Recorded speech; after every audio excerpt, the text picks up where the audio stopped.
Hey guys, Dislitter Magic here, and it's time to take a look at what I hope are some of the newer cards. I don't know, so many were spoiled in text form, and then, I'd look at them and I'm like, well, visually I haven't seen that before, but did I mention it in the last video? I don't know. Let's just look at a whole bunch of spoilers, and some of these are insane. In fact, I'm purposely skipping over ones that I know are new but are pretty mundane. This is just like Dominaria card spoilers, crazy edition. And let me assure you, Wizards went crazy on this one. So let's start with Shalaya, Voice of Plenty. So this does cost 4, putting it on par with Witchbane Orb, except, oh that's right, you get a 3/4 Flying Angel with it as well. Planeswalkers you control, and other creatures you control have hexproof. Okay, this beats the crap out of Witchbane Orb. I really hope I'm getting that right. I'm too lazy to look it up. Anyway, if you pay 6 with 2 of them being green, that's weird. Put a +1/+1 counter on each creature you control, because why the hell not? That seems really, really, really random. But hey, the card's just fine without it, so yeah, this is nuts. I mean, this is crazy. Remember how in the other cards they had hexproof from black, and it's like, oh, okay, because hexproof by itself is, like, honestly a little OP.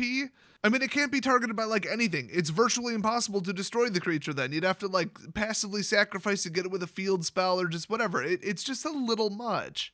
But now, hey, 4 mana, your entire hand is invalid. Nothing you have can cast. Can't target me, can't target that, can't target a planeswalker, can't target anything. This will take a deck that's pretty good and make it impossible to beat.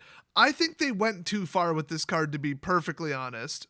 The one redeeming factor on this card is it does say other creatures have hexproof. So this thing is the lightning rod to end all lightning rods. I mean, every kill spell, removal spell, like shrinking spell, you name it. Transfiguration turned into a frog, sure. I mean, whatever they've got, it is now going to target this because they need this thing gone. Unfortunately, this set has 2 cards that are horrifically overpowered that will keep this in play, so that's not good. I mean, I honestly think that this card was a mistake. Next up, big ol' bird face, we've got the legendary bird cleric Teshar, Ancestor's Apostle. This is a 2/2 with flying for 4, so, not great, but whenever you cast a historic spell, return target creature card with converted mana cost 3 or less from your graveyard directly to the battlefield. So remember, artifacts, legendaries, and sagas. So if you built like a legendary creature with equipment and saga like deck, I guess, this card will just make it just insane. I mean, it'll play so ridiculously well against removal that they might as well not even be running removal. I mean, they could remove 75% of what you have in the field and you will just bring it back over the next 2 turns. I mean, just on average in an average game, that's what I would project would happen. And then the problem is, okay, they use a removal spell and, remove this from play. Okay, I mean, there's way the hell too many ways to bring a legendary back out of the graveyard, but we'll just assume it's gone for good. All you did was get rid of a 2/2. I mean, it wasn't exactly your prime striker. So this does cost 4, so thank God it can't bring itself back, or I should say another copy of it can't bring it back or whatever. But then if you had another copy, why would you want it back? And it's legendary, that wouldn't even work. But if you think about it as, okay, I used a cheap little, 2-cost red spell to get rid of this, I just got rid of 4 mana worth of a permanent, okay, then now you just did some damage.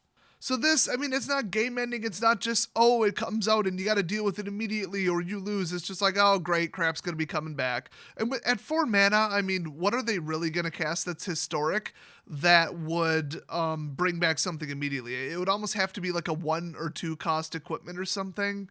I mean, my point is, if you cast it on turn 4, it does nothing. Honestly, if you cast it on turn 6, which is when they're much more likely to have 4 mana, it still does nothing until the next turn. So you do have time to respond, and it's only 2 damage in the air. So this is like, it's fair but good. I expect this to either flop or be worth like $10. I don't think there's a middle ground here. Next up, Baird Steward of Argive. He's a 2/4 double white, double generic with vigilance, which is pretty good. I mean, 4 toughness is pretty good for vigilance, and 2 isn't like oppressively crushing. But get this, creatures can't attack you or a planeswalker you control unless their controller pays 1 generic for each of those creatures. This is a permanent, doesn't care about the tap state, Archangel of Tithes, which if you recall, I think hit about $15. I think we've got our first $10 uncommon here, to be perfectly honest. I mean, will this go in anything? Will people be playing white? I think white-black life gain is going to be like the bomb, and this will be like the stall out for it. Now that said, he's not a vampire and he doesn't do anything with life, so I could be wrong there, but this thing is just nuts. I mean, people are going to want this for Commander because people love doing, what do they call that, jail decks or whatever for Commander. People think that's funny, apparently. I don't. Like, I'm upfront and in your face about it with my deck. Mine's blue-white, don't attack me or something bad's going to happen. Like, I'm just like, I'm out there telling you that. I'm not just like, ha ha ha, nobody can do anything. Archangel of Tides Ensnaring Bridge and then Baird, woo, I'm so clever. I mean, at that point, it's like, would you forfeit if I put a knife through your hand? Because I want to play Magic. So, I mean, okay, 1 mana, whatever. Did they have 1 mana left over after they already cast a spell? Can they kind of keep going? But I mean, it's 1 each, and it doesn't affect blocking, so it's not quite Archangel of Tides. You don't have the options. Also, this isn't flying. Also, he doesn't protect himself, so it's not, like, nuts, but it's really good. Like, really, really, really good. Next up, oh my gosh, those madmen, they actually did it. It's a targeted Celestial Flare. And okay, it has a refund. Okay. Yeah, everybody in their enchantment destruction, let's be real here. So, for 2, one of which doesn't even have to be white, holy crap, flash it in, so basically instant speed enchantment. This is basically just a spell. Well, I mean, like a real spell, not a permanent spell. It's a spell. When Seal Away enters the battlefield, exile target tapped creature. So, okay, not quite Celestial Flare, but I mean, Celestial Flare did say attacking or blocking, though. But yeah, you exile target tapped creature and opponent controls until this Seal Away leaves the battlefield. Damn. For 2, that is crazy. I mean, this could stop just about anything. Now, if it has hexproof, you can't stop it. That's why I don't like hexproof. I still think this is going to be one of the absolute, like, premier go-to white removal spells. It's really narrow, but you can sideboard your way out of it with some kind of, like, cast out or whatever. And this is another uncommon. They are going nuts with the uncommons. I realize, with Aether Hub and Fatal Push and a couple others, I'd say Walk the Plank, but that one never was that great. They can put money in the uncommon slot and add a ton of dollars to the set. Now, unfortunately, the target, as it were, that people want to hit is lower because Sports and More keeps selling boxes for $76, $77, whatever the hell they're doing. Nobody can compete with that. When all the big sellers go to price their singles, they're like, oh god, people are going to be getting boxes for what? Are you kidding me? And then they know singles are going to be hitting the market. They're going to be hitting the buy list. It is what it is. They have to lower the cost of the singles to hit a lower target than, 140, 150 a box EV. So they drop it to like 110 and then there you go. So no matter what they do, no matter how much value they put in the uncommon slot, it's still the same lowered target. They have to stop these people from selling boxes too damn cheap. Oh, pardon me, cheaply, the adverb form. Anyway, mini rant over. Let's go to Lyra frickin' Dawnbringer. She is gonna wreck your crap. I want this. I want it in foil. I want a non-foil. I want a misprint of it. I want the full art version.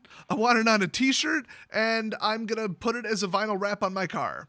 The flavor text should just be Lyra ain't playin'. Alright, it's a mythic. It deserves to be. White mythics are good. Red mythics are bad, just in case you haven't, noticed the pattern over the last 15 sets. I thought the Red Gear Hulk was good, though, but that's about it.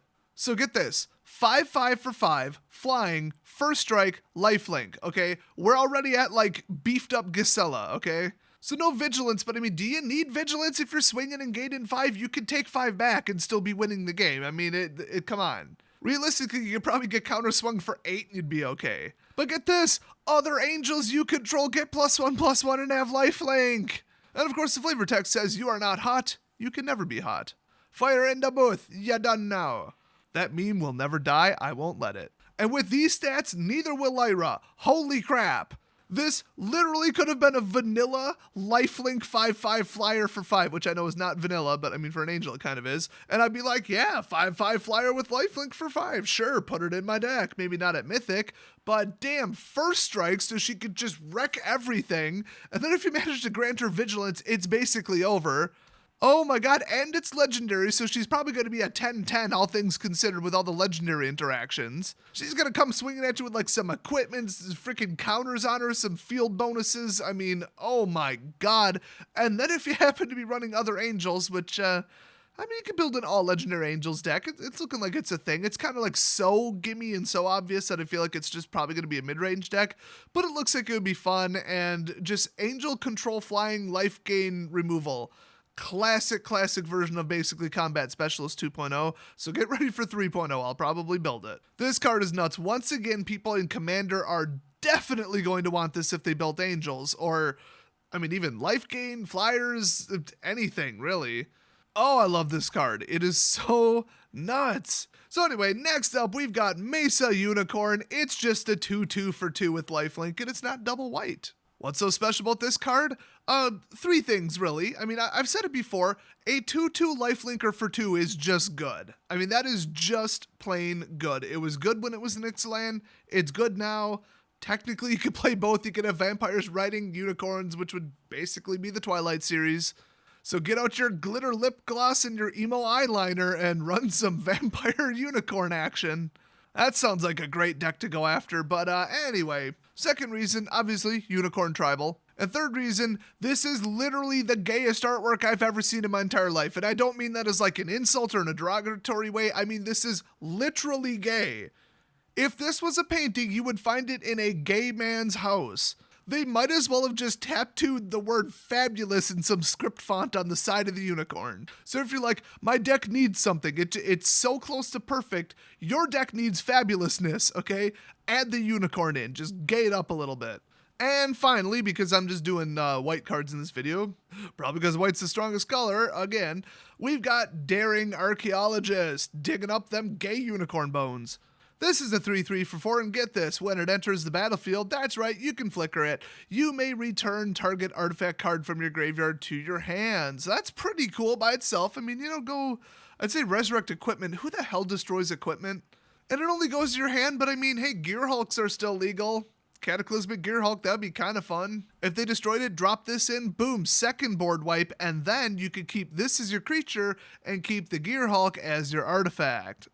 Damn, that would get annoying. Like, that's right up there with Torrential, which that card still should be banned. But get this, it gets worse. When you cast a historic spell, also known as any artifact, legendary or saga, you get a 1/1 counter permanently on Daring Archaeologist. So the synergy is there. This is at rare. I think it should be. It starts out with the disadvantage being a 3/3 for 4, but this could get out of control while you're getting better cards out of the graveyard, basically. So it's pretty wide open. I mean, this would just resurrect like your best robot or whatever. Or it would maybe let you like sacrifice an artifact again and like get another trigger, and then you get the ETB on the artifact. I mean, whatever it is, it would be cool. The one thing is I thought, oh, well, Ornithopter though, but it's not like an infinite combo. It only goes off once. Then you would need like the Daring Archaeologist to like enter the battlefield again if you had like some kind of weird sack trigger with it or something. But if there's a card out there that says sacrifice an artifact and basically flicker a permanent, there you go. So it's not exactly easy to go infinite with this, but you could swing same turn, assuming that, no, well, I don't know, this wouldn't really have haste. I don't know, it's not easy to do an infinite combo with this one, which is good, it's just doable. So just keep that on your radar if you're going to build something really weird. So that's it for the white cards. I'll look through the rest, see if there's even any red cards worth mentioning. Otherwise, next one's going to be blue, the other actually playable color in Magic for the last 5 years. That won't piss anybody off, and I'll see you guys next video.